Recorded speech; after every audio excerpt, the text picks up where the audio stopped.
अस्सलाम वालेकुम स्टूडेंट्स, उम्मीद है कि आप लोग खैर खैरियत से होंगे। आज हम 7वीं जमात की इस्लामियत स्टार्ट करने जा रहे हैं। 7वीं जमात की इस्लामियत का हम थर्ड चैप्टर पढ़ने जा रहे हैं, फतह मक्का।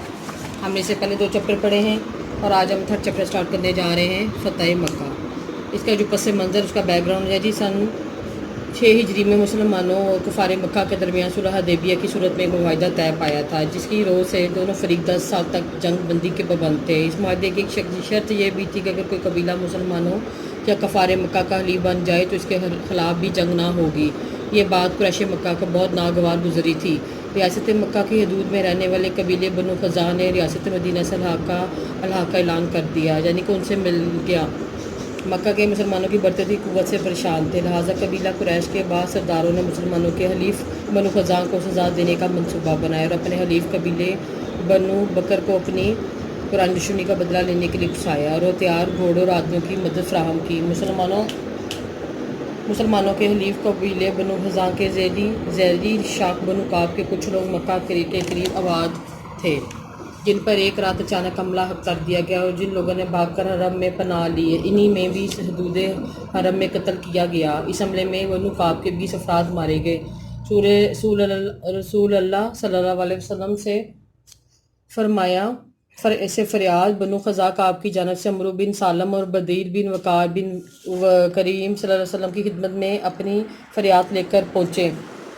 इन्हें अपने कबीले के लोगों पर होने वाले जुल्म के बारे में बताया। रसूल सल्लल्लाहु अलैहि वसल्लम ने कुरैश मक्का की तरफ एक कासिद रवाना किया, जिसने इनके सामने 3 शराइत रखी और कहा कि इनमें से किसी एक शर्त को माना जाए।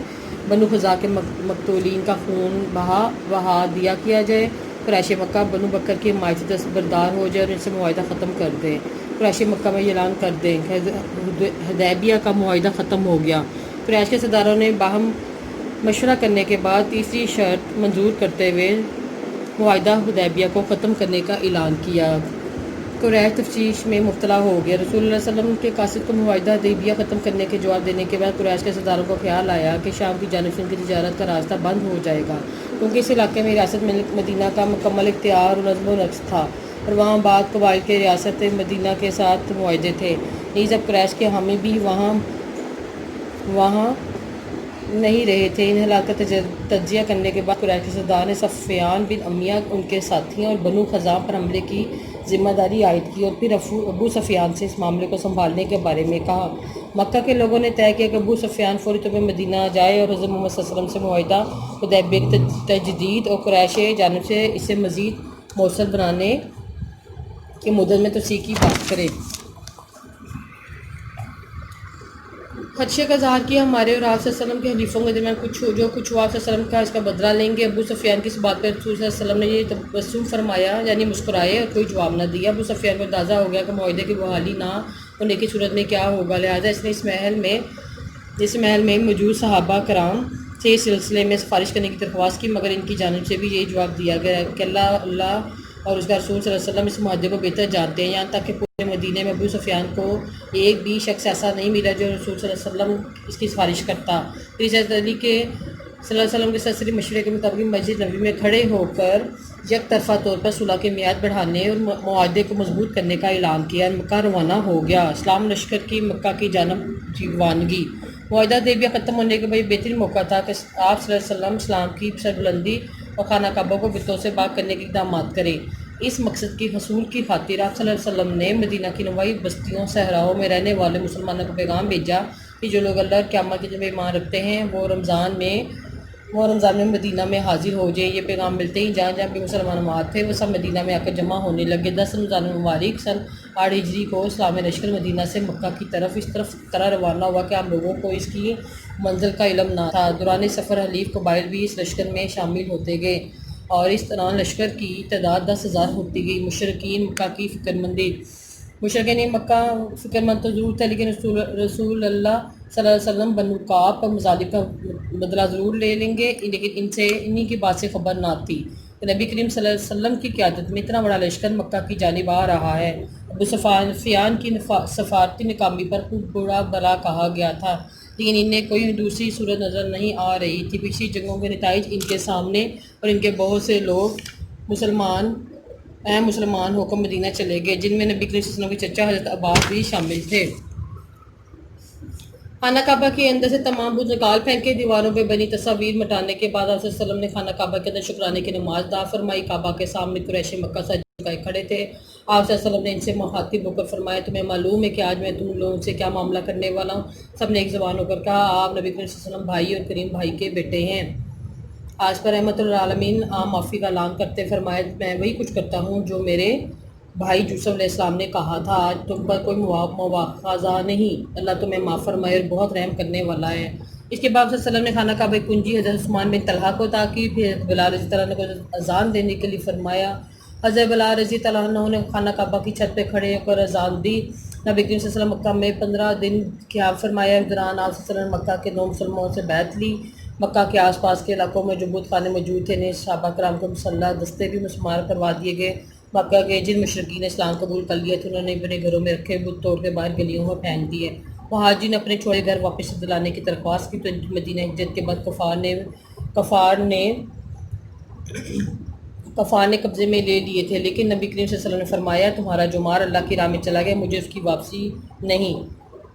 اس کے بعد کسی مہاجر نے اپنا مکان واپس دلوانے کی درخواست نہیں کی. نبی کریم صلی اللہ علیہ وسلم کی مکہ مصروفیت دیکھ کر حضور کو خدشہ ہوا کہ کہیں آپ صلی اللہ علیہ وسلم مکہ ہی میں نہ قیام فرما لیں. لیکن آپ نے صلی اللہ علیہ وسلم نے یہ کہہ کر خدشہ دور کر دیا کہ میری زندگی نمو تمہارے ساتھ ہوگی. اپنے قیام کے دوران نبی کریم صلی اللہ علیہ وسلم نے معاذ بن جبل کو 9 مسلموں کی تعلیم و تربیت پر مبعوث کیا اور دیگر انتظامی امور نپٹائے. سبق قریش مکہ نے صلح حدیبیہ کا معاہدہ توڑا تو اس کے نتیجے میں جنگ مسلط ہو گئی، مکہ فتح ہو گیا. اس نبی کریم صلی اللہ علیہ وسلم کے فہم و فراست حکمت عملی کا درس ملتا ہے. حضور صلی اللہ علیہ وسلم نے رسول ہونے کے ساتھ ساتھ بہترین جرنیل مدبر فاتحہ تھے.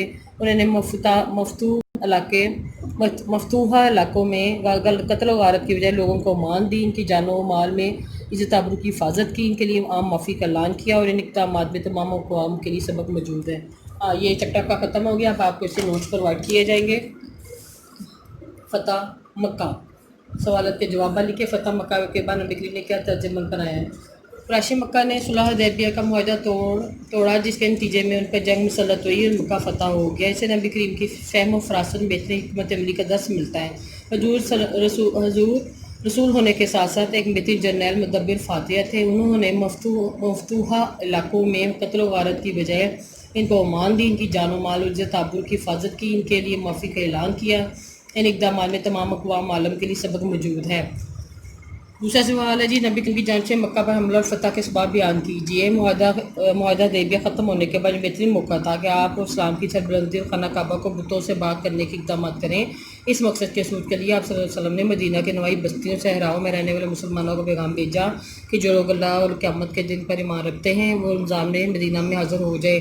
یہ پیغام ملتے ہی جہاں بھی مسلمان آباد تھے سب مدینہ میں آ کر جمع ہونے لگے. 10 رمضان المبارک سنہ 8 ہجری کو لشکر اسلام مدینہ سے مکہ کی طرف روانہ ہوا کہ عام لوگوں کو اس کی منزل کا علم نہ تھا. دوران سفر حلیف قبائل بھی لشکر میں شامل ہو گئے اور اس طرح لشکر کی تعداد 10,000 ہو گئی. صلح حدیبیہ ختم ہونے سے قریش کیوں پریشان تھے؟ رسول اللہ کے قاصد کو معاہدہ حدیبیہ ختم کرنے کا جواب دینے کے بعد قریش کے سرداروں کو خیال آیا کہ شام کی جانب سے ان کی تجارت کا راستہ بند ہو جائے گا کیونکہ اس علاقے میں ریاست مدینہ کا مکمل اختیار نظم و نسق تھا اور وہاں بعد قبائل کی ریاست مدینہ کے ساتھ معاہدے تھے. ان حالات کا تجزیہ کرنے کے بعد قریش کے سرداروں نے صفوان بن امیہ اور اس کے ساتھیوں پر ابو سفیان سے اس معاملے کو سنبھالنے کے بارے میں کہا. مکہ کے لوگوں نے طے کیا کہ ابو سفیان فوری طور پر مدینہ جائیں اور حضرت محمد نے معاہدہ حدیبیہ کی تجدید تو قریش کی جانب سے اس مزید مؤثر بنانے معاہدے کی مدت میں توسیع کی بات کرے. یہ آپ کے تفصیلی سوال ہیں، یہ آپ کا مختصر سوالات ہیں. جی فتح مکہ کا واقعہ کس سنہ ہجری میں پیش آیا؟ فتح مکہ کا واقعہ سنہ 8 ہجری میں پیش آیا. لشکر مکہ مکرمہ میں کیسے داخل ہوئے؟ لشکر مکہ میں بغیر کسی جنگ و جدل کے داخل ہوا اور شہر فتح ہو گیا. نبی کریم نے خانہ کعبہ میں داخل کے وقت کون سی آیات تلاوت کر رہے تھے؟ حق آ گیا اور باطل نابود ہو گیا، بے شک باطل نابود ہونے والا ہے. حضرت محمد صلی اللہ علیہ وسلم نے خانہ کعبہ کی کنجی کسے عطا کی؟ حضرت عثمان بن طلحہ کو. یہ آپ کے مختصر سوالات تھے اور جو ہم نے بھی پیچھے ریڈ آؤٹ کیے ہیں یہ آپ کے سارے آپ کے سارے سوال یہ لانگ تھے تو یہ آپ کا as a home work task ہے جو آپ نے اپنی کاپی پہ نوٹ ڈاؤن کرنے ہیں. جب آپ واپس آئیں گے تو آپ کا کام چیک کیا جائے گا. Thank you very much.